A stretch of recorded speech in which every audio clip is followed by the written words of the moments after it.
Indiana Jones, It's a podcast about Indiana Jones.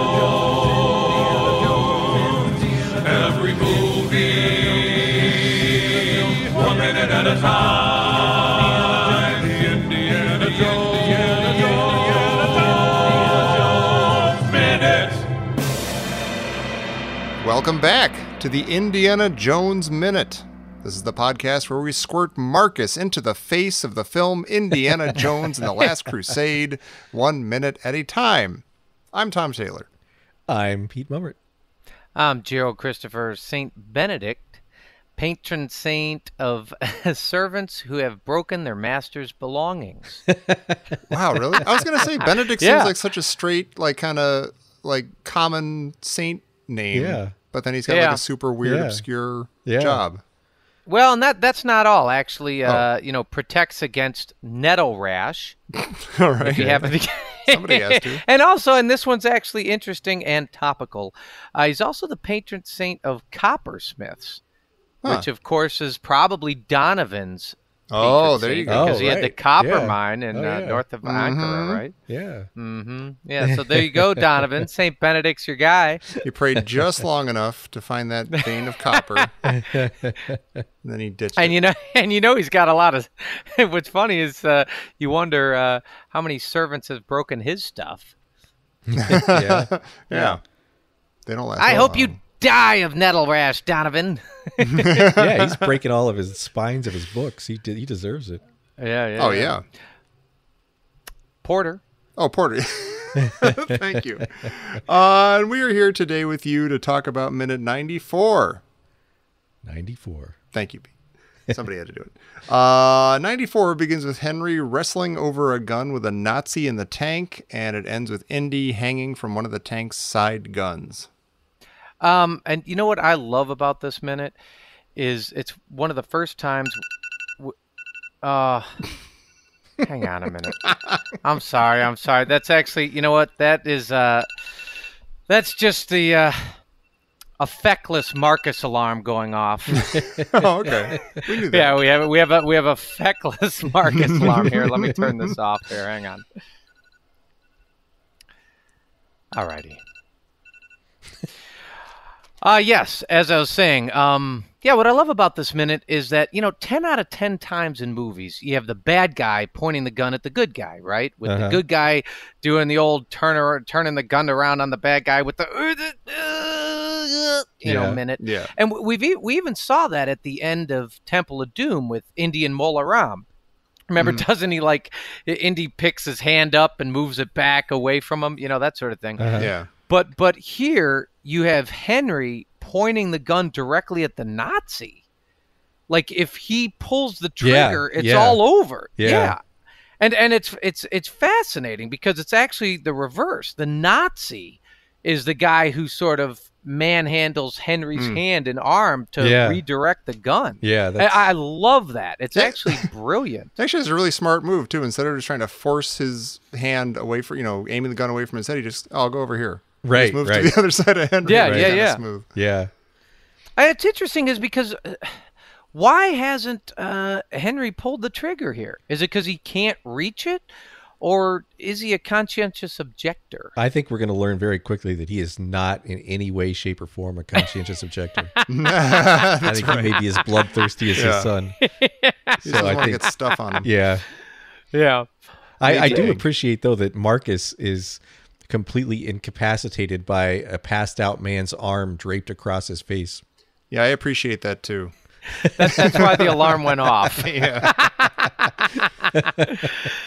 That was specific for this scene, and life caught it. Okay, life is paying attention, Marcus. You can't deny the Marcus is no longer a Marcus warning. Right. Yeah. He's just lying there, completely. He's like, "Oh my God, there's an arm on my face. I can't. I'm move." melting. It's all your fault. Yeah, exactly. This guy smells horrible. Okay, now on top of the tank, outside, Indy is getting his face shoved towards the treads of the tank by Fogel. I honestly can't tell from looking. Are we supposed to see that his face is touching the treads? I don't. Or is it think just super so. close? I think it's just super close. Okay. Yeah. Because I was prepared to just like be annoyed that, I'm not buying it that his face is still beautiful Harrison Ford after that or something. There's no, even tough guy markups or scars or anything after that. Right. Yeah. I think he can't. And I like there's for a little extra comedic touch, his like the brim of his hat flies up too.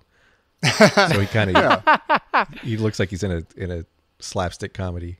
Right. I wondered, actually, this is for you, Pete. I wondered if once he gets back up from the tank tread, is Indy going to look like Roy Neary? Half of his face red. I was kind of hoping that was the case. Yeah. What's with all the soldiers in the truck watching? Because the one guy's got his knife out and he seems to be snarling. He's like holding his knife at the ready, but they're not making any move to help.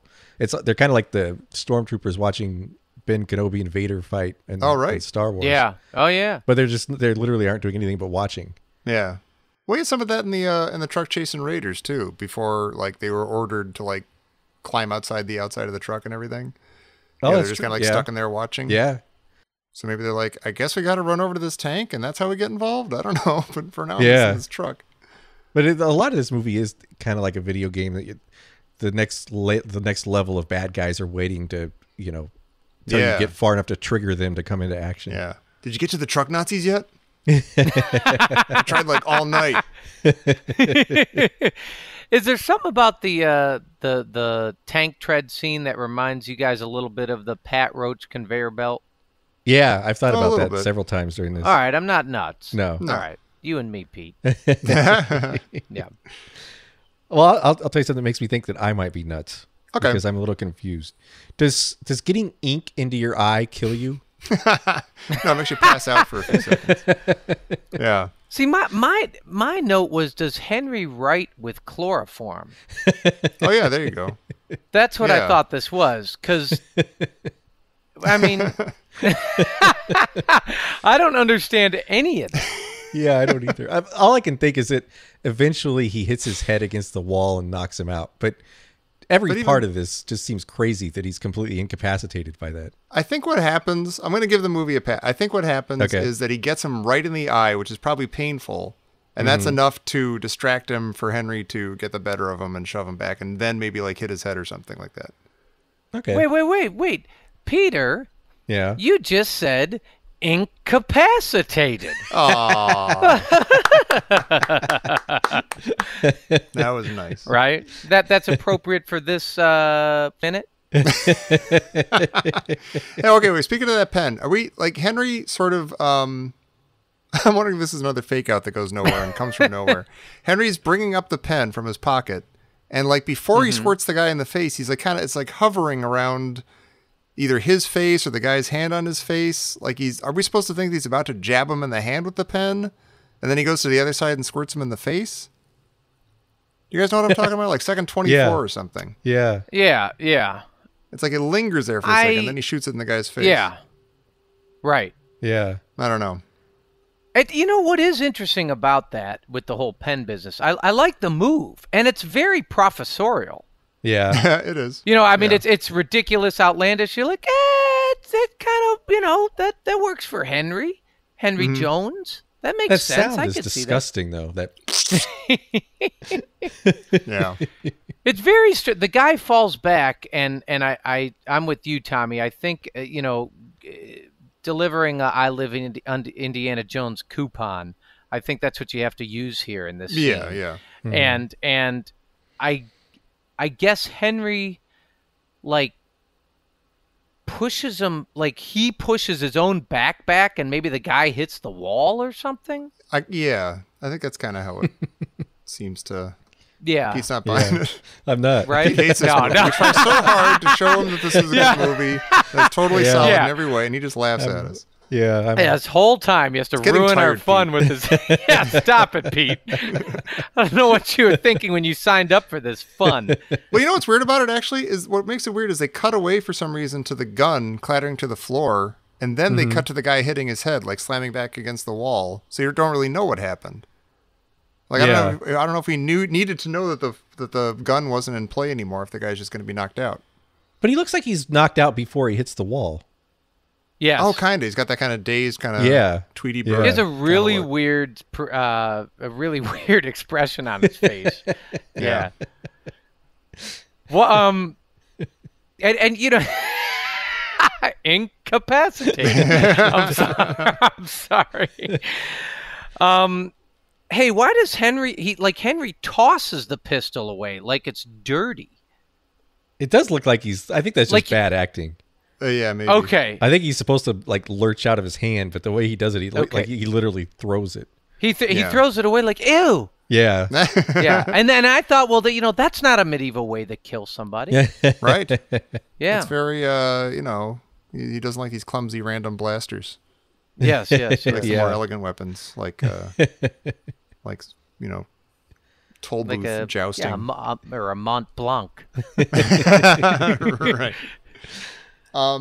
Hey guys, what do we think about Marcus's line that the pen is mightier than the sword? Show of hands. No? Can I wave my little fist in the air in a circular manner? Sure. That's what Marcus does. He does this little little cheerleader wave with his fist when he says it. Yeah. It's one of the funniest things I've ever seen. I'm waiting for you to tell us about the cutscene where they explain that Marcus drank some potion that turned him into a 5-year-old kid in knickers, and he's just gone berserk now. He's lost his mind. I feel a little bad for him because he was so proud of this little quip, and Henry just immediately shuts him down. He doesn't have time. I'm starting to think that you could do this entire funny, quote unquote funny Marcus, and just have, if Denham Elliott just did it kind of straight and not buffoonish. Yeah, you could still do the same thing and it'd be fine. The jokes would land without being just kind of insane like this. The pen is mighty. And that little wave he does with his fist is he's having some kind of spasm. Yeah, a naked American man just stole my balloon. Well, I just want to. I mean, I think this. Well, I'll reserve judgment for a minute, and I'll just ask Peter. You swim in the deep end of fun. Mm-hmm. And I sank. No, I drowned. I'm no longer swimming. You breathe it into your lungs. Yeah, you do. That's right. So, the line here, Henry, the pen, what? Because Henry's really like, what the hell are you talking about? He's like, what? I'm in the middle of something. Yeah. Don't you see? The pen is mightier than the sword. How do you feel about this, Peter? I think if it had been, like Tom said, delivered straight, I think it would have been fine. But I can't defend I can't defend this any longer. It could have been wait a minute. Let's pause for a second. This is a moment of silence for everybody. I know, exactly. He thought the entire time he's breathing in all the fun water and he's swimming all over the oceans. It turned out I was being waterboarded with the fun water. Oh, he's choking on it. It's gushing out his nose. Oh, Pete, sit down. Oh, my God. I mean, so let me ask you, how do you deliver this line appropriately? No, I think we brought this up before. This could have been a great Roger Moore line. Roger Moore in a James Bond movie would deliver this perfectly. It'd just be like a little off the cut. The audience would groan slightly because that's what, that James Bond does. Right. He's got all these lines and stuff, but it'd be like smooth and, hey, that's our guy. Right. Sure. I don't know how to do it, but, Yeah. Just like an off-the-cuff kind of, just toss it off. Just kind of like, oh, the pen is mightier than the sword. But I mean, like, by off-the-cuff, toss it off, you mean while he's garroting the tank driver?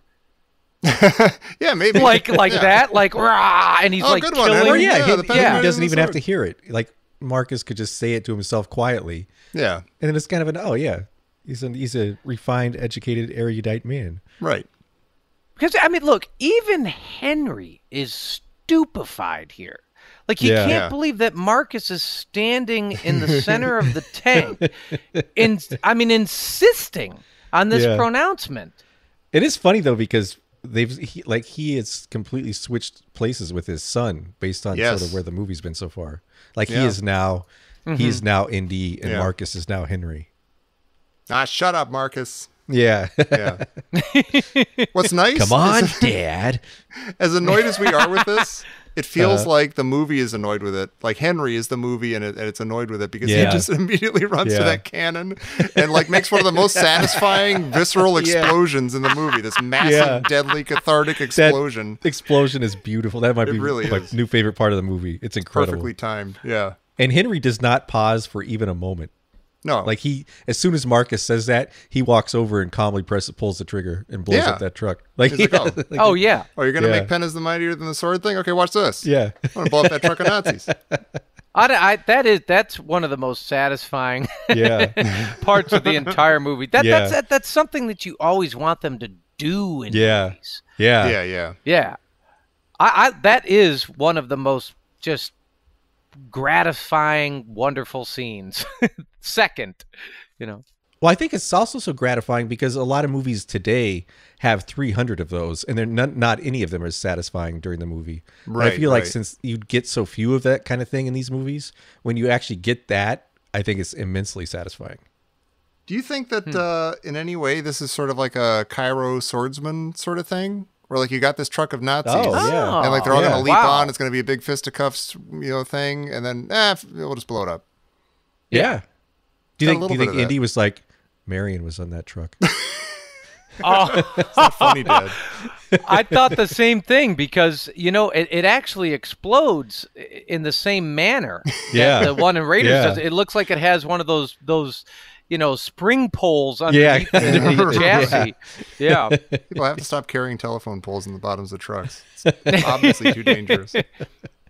This is interesting, though, because Henry has blown up an entire truck full of either Germans or Hittite citizens, and neither of which country is at war with the United States. So he's either just a cold-blooded murderer or he's committed a war crime. Yeah.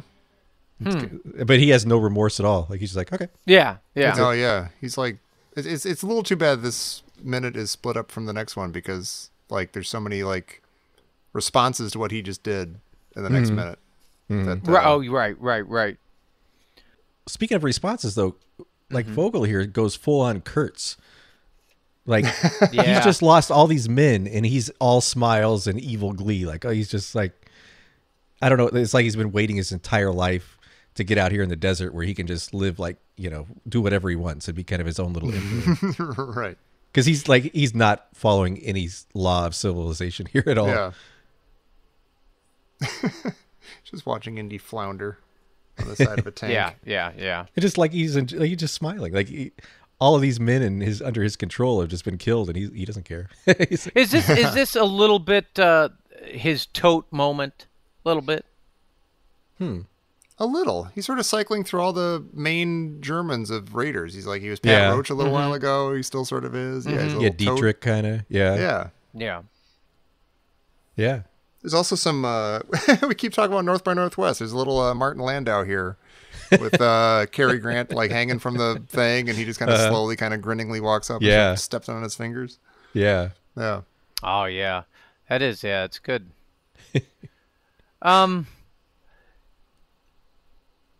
I know. I'll be quick. But can you guys just explain what they're trying to tell me? The directors and the writers are trying to tell me about Marcus here. Just in this scene, like what do I come away with? See, I think Henry needs somebody to save. Like Indy had someone to save. I think Henry needs somebody to save. So they throw in Marcus. That's a good point. I think it could work that way. I mean, I'm not going to be okay with Marcus totally going berserk like this, just like losing it, just like turning into like oh no, I'm not okay with that. He's got like a lollipop and a pinwheel, and it's ridiculous. But I think that kind of makes sense. So like, he's got the little like the frilled hat and the little short pantsuit. He's like skipping and he's sending a hoop down the street with a stick. Well, there's a whole bunch of other Nazis in the tank still. Right. Yeah. And I do have to say, this is, I mean, I have in my notes, this is Marcus's low point. Yeah. And there are points after this where he gets a lot better, I think. Mm-hmm. There's another one where he gets worse again, but he has a quick little spike up for a minute. Yeah. Okay. Yeah. So it's not the end of Marcus, but no. Yeah, we're dragging. It's the low point. Okay. Yeah, this is definitely the nadir. All right. Yeah. Yeah. Yeah. But to your point, Pete, yeah, I think Henry is sort of. It's nice that Henry is going through this thing where he's like, yeah, sort of like in his son's shoes now, in his position, sort of like saving somebody else and doing all these amazing, crazy, violent things that are saving the day. But it sucks that that's at Marcus's expense. And I would still love to see, like, we had the, like, aid our own resuscitation. These are your two old pals who are now in, like, this adventure together. Why couldn't it just be that? Like, why can't they just be two cool, like, fish out of water guys who are making the best of it and having a good time, and they got each other's backs and, sharing quips and things. Yeah. I love everything Henry does in this scene.